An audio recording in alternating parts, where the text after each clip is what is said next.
We are reading the tea leaves today after Shane Steichen and Chris Ballard spoke with the media at the NFL Combine. Let's get to it. You are Locked On Colts, your daily Indianapolis Colts podcast. Part of the Locked On Podcast Network, your team every day.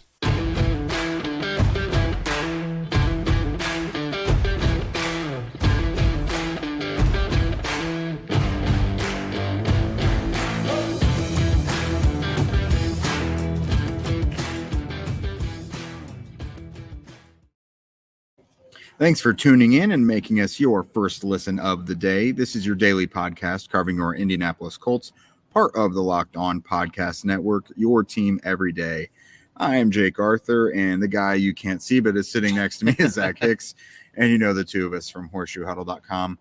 We are coming to you again from the NFL Combine today. We're doing a little just audio only. We're still putting this on YouTube, but we've thrown some curveballs today after the media sessions in terms of where we're going to record. Apparently, our favorite spot is now a hot spot. So we're just doing what we can here. If you hear any background noise, just forget about it. We are at the Combine. Today, Chris Ballard spoke to the media. Shane Steichen spoke to the media today for the first time since he got the job. So, you know, he's been here a few weeks now, getting settled in a little bit, and you could definitely tell his vibe was a little different from the first time we spoke to him. So, Zach, this was the first time that you've really got to be at one of these things live and in person with Steichen or Ballard. What was the vibe check for you? What did you think? Yeah, no, it was pretty cool. You know, I'm not really used to these media moshes and stuff. I know you guys are, so I'm in there shaking and sweating and trying to play it cool. And maybe that's because of the layers I had on and stuff. I thought it was going to be a colder day. It was hot. It was hot. It was a little hot. You know, you get a bunch of sweaty dudes around each other and like one or two girls mixed in and stuff like that. We're all just soaked in sweat trying to get our 2 seconds of fame in here with the GMs and head coaches. But no, it was cool. You know, it was cool to be a part of it. And I know that this is not typically the life for me. I'm more of the analyst type, but no, it was cool. I mean, just being able to see Shane Steichen and Chris Ballard and read their body language and stuff. I mean, who we starting with here? We're starting with Shane Steichen. Yeah, or Chris we'll go with Steichen. Yeah, let's start with Shane Steichen. So Shane Steichen is a football dork. You could tell just from looking at the dude. That is a football dork. And I'm like, thank you. We need more football dorks out here. Yeah. You know, more people that I can look at and be like, that's me. That's me, a football dork. My people. And yeah, no, he's very, very methodical with his answers. Very, very intellectual, just comes off like a nerd with it, you know, which I love, man. So I don't know if that's the vibe you get because you've dealt with Frank Reich and a little bit of Jeff Saturday and stuff like that. So I don't know what your vibe is with Shane Steichen, but when I look at him, I think this is just a dorky dude who loves football, and that's a great thing. I'm not trying to say a bad thing about him. I know there's some negative connotations about that word, but no, I absolutely loved it. And for someone like me who is a football nerd as well, it was great just hearing from a guy like that, even if he was kind of hiding some of his answers. Yeah, no, he's going to learn quickly about what you can and can't say as the head coach. You're definitely right. He's different from Frank. We watched Frank speak before Shane Steichen and before Chris Ballard, because of course we want to see what the old head coach has to say. But no, Shane was definitely more relaxed now than he was at his introductory press conference, which understandably, right. Biggest day of your life to date. But no, you can tell the guy is just finally settled in. He's got a lot of the big stuff off his plate. Like he's just down to the nitty gritty of like, he wants to come here and study these players and talk to these players and just do football stuff. Right. So he seems like he's ready for that to weight off his shoulders. I think he's going to wind up being kind of revealing. I think we'll get good answers from him during media sessions and stuff. Maybe not to the level of like Nick Sirianni, who was always loosey-goose and like always brought a little humor to it. But no, I think we're going to have a good time with Shane Steichen, talking to him as the head coach most days during the season.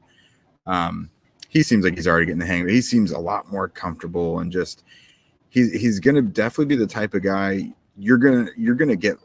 If you want football answers from him, you're going to get them. If you want to get some of the football politics and stuff, I don't know that he's going to divulge too much on that. Yeah, which is fine. For someone like me, again, I take the quotes for the football knowledge and stuff. I don't really care whatsoever about the football politics and stuff. So this is great for me. I don't know about you guys and your beat writers and stuff like that, but this stuff is amazing for me. So I'm super happy to have a coach like this. But let's get to the real topic here.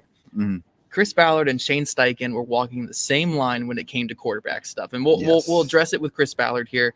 But I'm sure you guys will see a bunch of articles from beat guys or guys who were just listening in being like, oh, Chris Ballard and Shane Steichen say size doesn't matter for a quarterback, or, oh, we've had small quarterbacks succeed in this league. And it matters that they're outliers. Don't get me wrong. I'm not saying anything that was said today from Shane Steichen was anti-Bryce Young. But for every pro Bryce Young thing that was said, there was a pro Anthony Richardson thing said. There was a pro Will Levis thing said. There was a pro CJ Stroud. Yes, Bryce Young was the quarterback on everybody's mind, but he's the Heisman winner, from 2 years ago. So he's the guy that everyone was asking about. Like there was this one guy going around every podium being like, what makes Bryce Young so awesome? And that was what coaches were going with.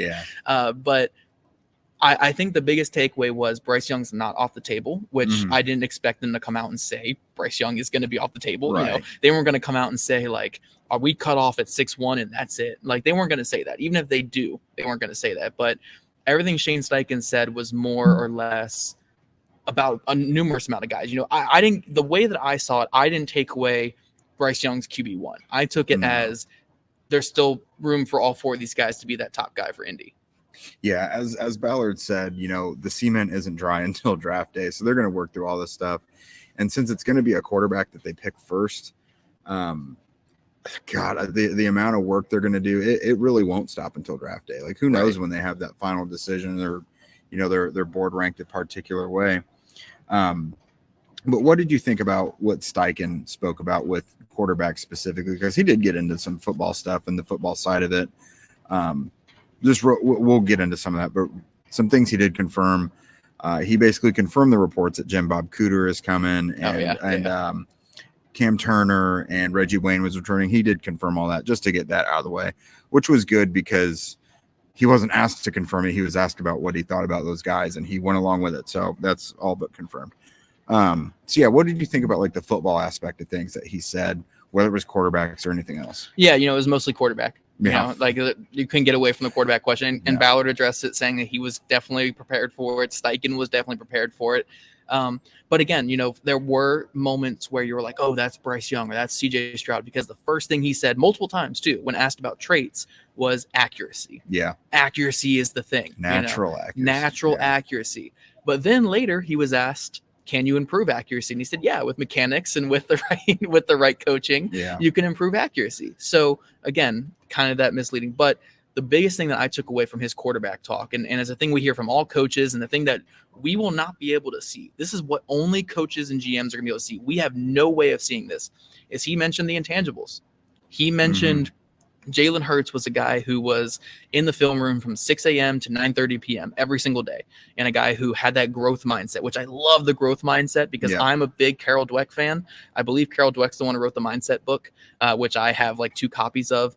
I love the mindset book, and that's where growth mindset comes from. So if he's quoting that, great job, Shane. But he mentioned the mindset these quarterbacks have to have, and that's something that we're not going to be able to see.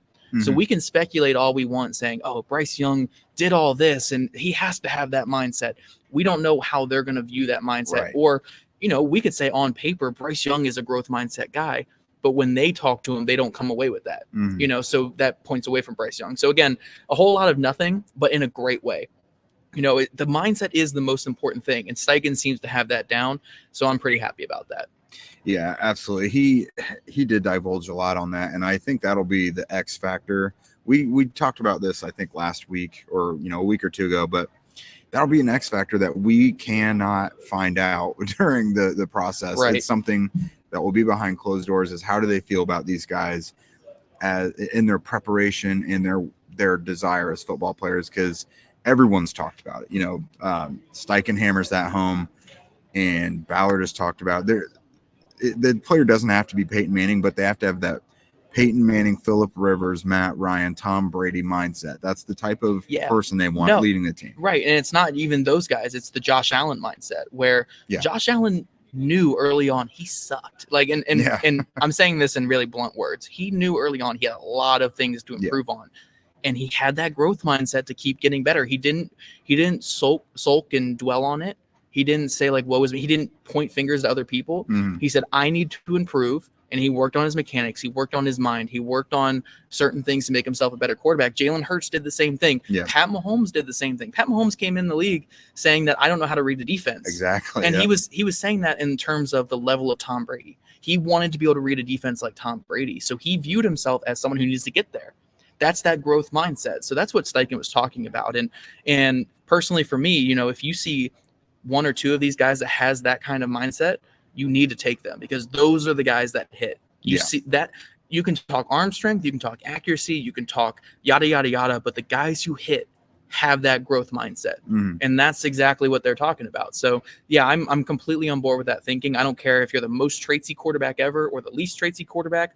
If you have that mindset to continually get better and to not point fingers and to handle all of the stuff that's going on, those are the guys that hit. So yeah, Shane Steichen was 100% with all of that. Yeah, absolutely. And that's just something. It's a blessing and a curse for us in the predictions game because there's 4 really talented quarterbacks who all as players have an argument to be the top guy. And they all seem to have good heads on their shoulders. So we're just going to keep playing the guessing game this whole time. But before we move on to kind of talk about what Chris Ballard had to say specifically, let's talk about our friends over at Built Bar. If you guys are looking for a delicious treat but don't want all the fat and the calories, then you've got to try a Built Bar. What makes them so good? Well, for starters, they're covered in 100% real chocolate, and that's an elite trait right there. We're talking about players with elite traits. That's right. It's real chocolate. And they come in unbelievable flavors like churro, peanut butter brownie, and coconut almond. I'm not sure how Built does it personally, but these bars taste like a candy bar while maintaining amazing macros. What's even better is they're healthy. Only 130 calories, 4 grams of sugar, and a whopping 17 grams of protein. Head to Walmart or Sam's Club today to buy a box. Zach, big Built Bar guy right there. Love it. I'm a huge fan.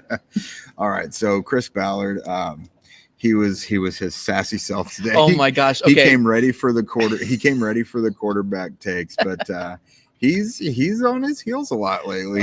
He's on the defensive. He knows what's coming a lot of the time. So the way I took it was I didn't see him on the defensive. I saw him as sassy, like he was a sassy queen out there. Like he was like he was not to be trifled with, but it wasn't really defensive. Like it was weird. He was so like direct while giving us nothing. Yeah. It was amazing. Because Right. like he had a question, for instance, about trading up. You know, I think Nate Atkins asked it. Great question. Really good question about doing whatever it takes to get to your quarterback. Whether that mean trading up. That's kind of what Nate was hinting at. And Chris was like, look, it has to be for the right guy. It has to be for a guy that we value with those picks. You know, it can't just be trade up for the sake of trading up. It has to be a guy where we know he's going to be our quarterback for 15 years and be a stud, and he's worth giving up multiple picks because Chris Ballard likes those picks. Yeah. He was very direct about it, but he also didn't say we're not trading up. Right. He just said it. That has to be the conditions for right, it. Yeah. Right. So he was sassy. I mean, if you guys look up the definition of the word sassy in the dictionary, you'll see Chris Ballard, the way that his hips were swiveling up there. You could tell like he was wagging his finger at us. It felt like it was impressive. But at the end of the day, he was super direct. He looked us all in the face and told us straight, but also he gave us nothing. Absolutely nothing, which I love. I mean, that again, this is the game that media people play with this stuff, and it was my first time seeing it, and seeing Chris in action as that sassy queen that he was. I loved it. It was funny. Yeah, no, for sure. He likes to take what he thinks the media narratives are and answer them preemptively. You know, he talked about the Colts do have some talent. He really mentioned, guys like Alec Pierce, Michael Pittman, Jonathan Taylor, Braden Smith. He still thinks Quentin Nelson, like those guys are building blocks for them offensively. Yep.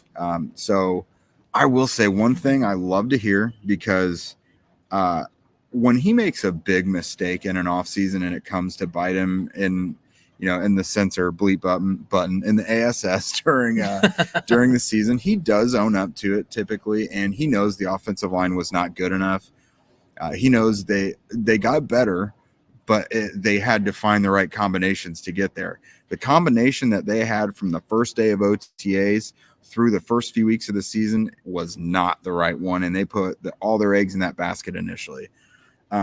They do kind of lean on the fact like, hey, we drafted Bernard Ryman, but yeah, it was the third round. That doesn't mean you were gonna draft. Like, right. If that's what you set out to do, you would have done it earlier. I'm not gonna say you lucked into that, but like that isn't a great thing to say was your plan. So I don't think they're gonna let the offensive line be an issue. They know they have a rookie quarterback coming in. They have an offensive-minded head coach.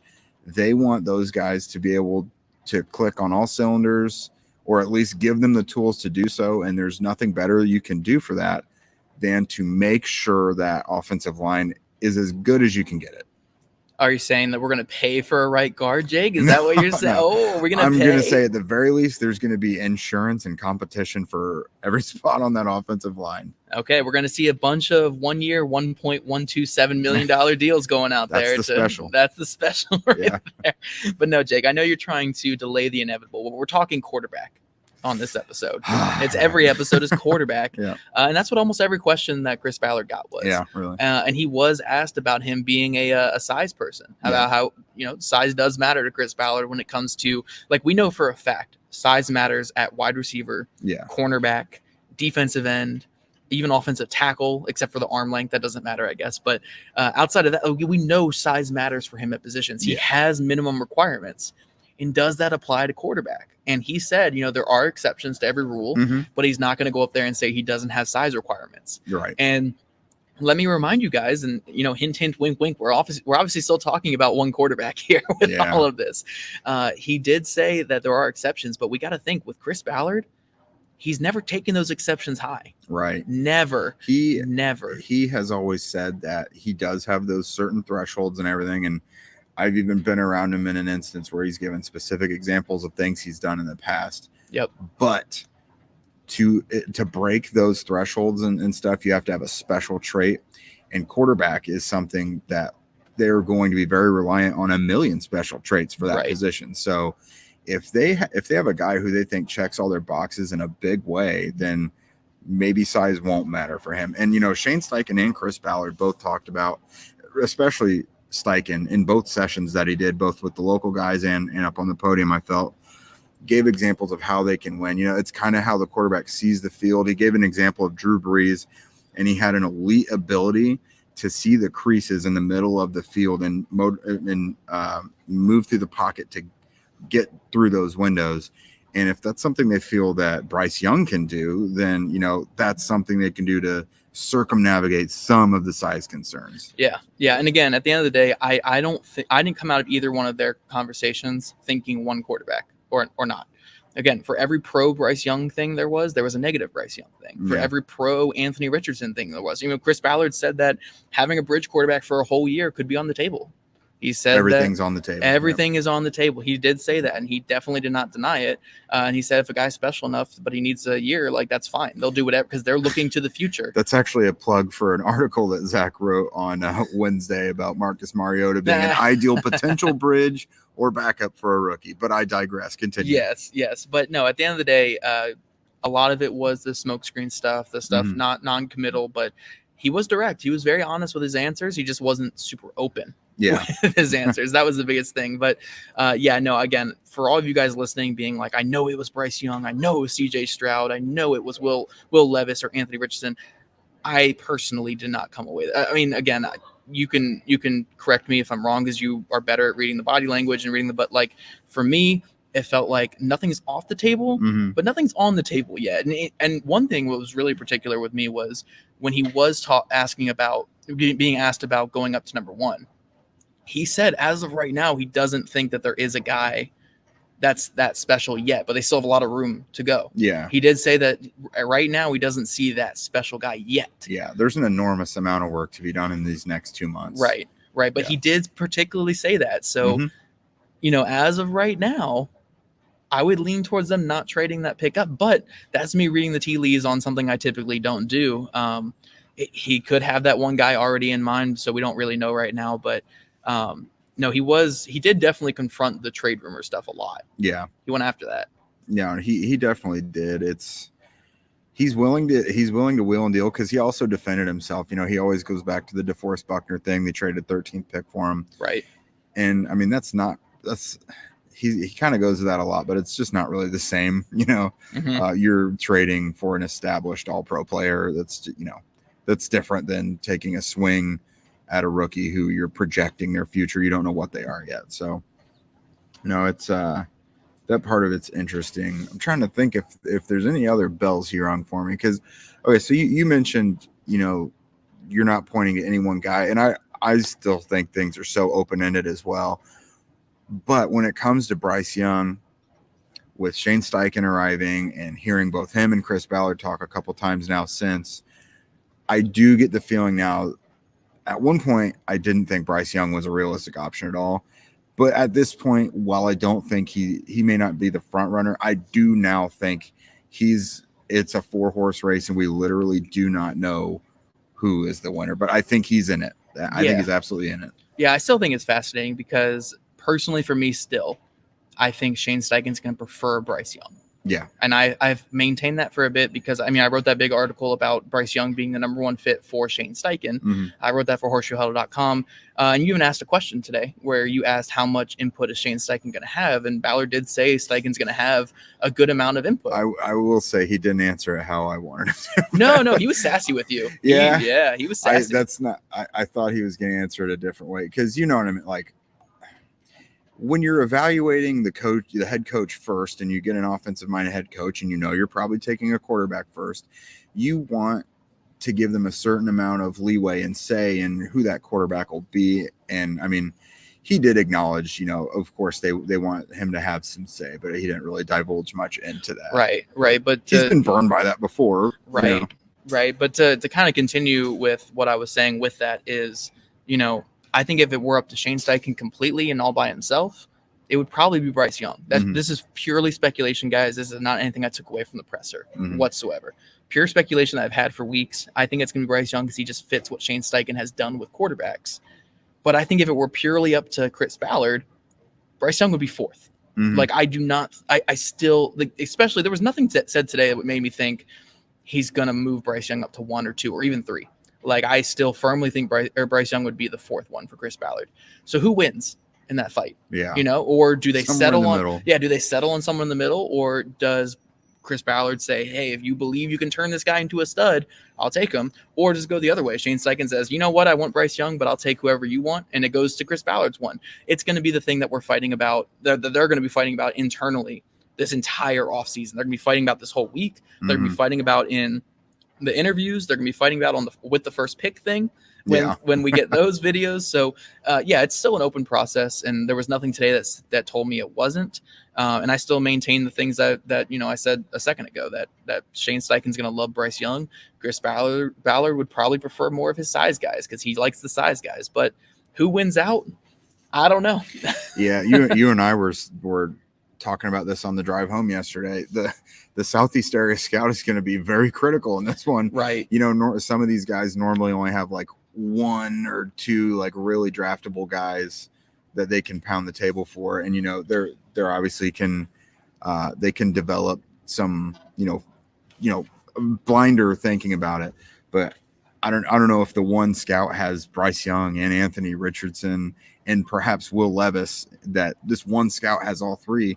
Shoot, that guy's going to be able to shoot it straight with the rest of the scouting department there and give accurate answers. So that's kind of an advantage, maybe. Right. But they'll also give, like, Morocco Brown will be heavily involved in this. I'm sure Ed Dodds might personally go to some of these pro days and stuff like that. Even like it's going to be a very extensive process. And Shane Steichen, going back to Shane Steichen's presser, I think this is when he was talking just to the Indy media guys. He said, if I know anything about how the Colts are run and how thorough my interview was, the interviews for these quarterbacks are going to be super thorough. Yeah. And we're going to see which ones have that it factor and have those intangibles, and who can read film and who is up at 6 a.m. and in bed at 9:30 only watching film all day. Yeah. That's what they're going to be able to tell, because they're going to be so thorough with this process. So I know the Colts haven't inspired much hope in a lot of you guys, and I'm not saying that they should, but they're going to be thorough with this. They're going to land on a guy that they think can succeed. And if you trust in Shane Steichen's ability to draw up an offense, I think they're going to be pretty good. So yeah, it's going to be a long process, and I don't think we're going to have any clarity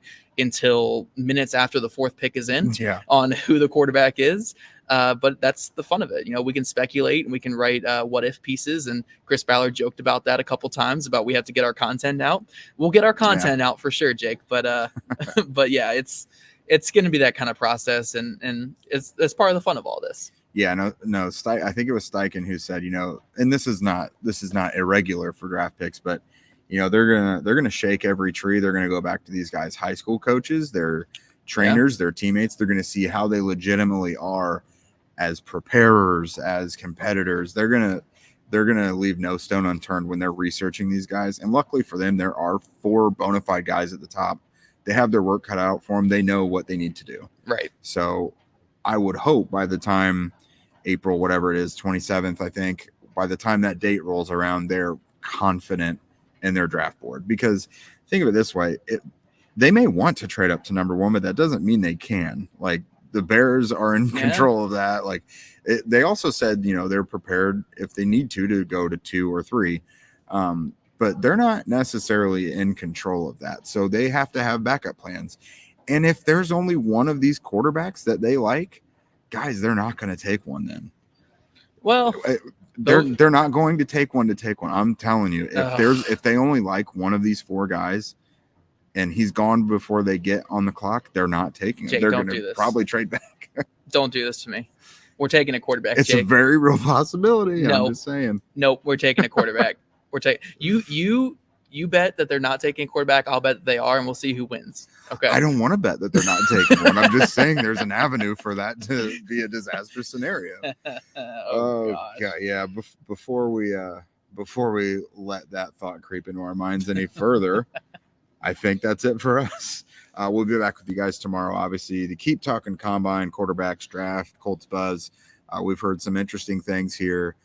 Probably not going to say anything we don't believe yet. So, just hang with us. We'll tell you what we're thinking. Yeah, for sure. Make sure you guys are following us on social media at Locked On Colts, at Zach Hicks 2, and at Jake Arthur NFL, guys. That's where you got to follow us. Make sure you give us your ratings and reviews. Jake, do you want to close this out for once? I sure will. And again, to add on to that, we're creeping closer to 3,000 subscribers on YouTube, guys. I think you guys have us at 2,500 right now. So get us there soon. But yeah, of course, thanks for making us your first listen every day. Now make your second listen Locked On NFL Draft. Damian Parson and Keith Sanchez, they're here as well. They provide in-depth coverage of the biggest NFL draft prospects with deep dives into the sleepers and the hidden gems that you guys, they can change your favorite franchise. Find Locked On NFL Draft wherever you get your podcasts and on YouTube. Part of the Locked On Podcast Network, your team every day. And we'll see you guys tomorrow.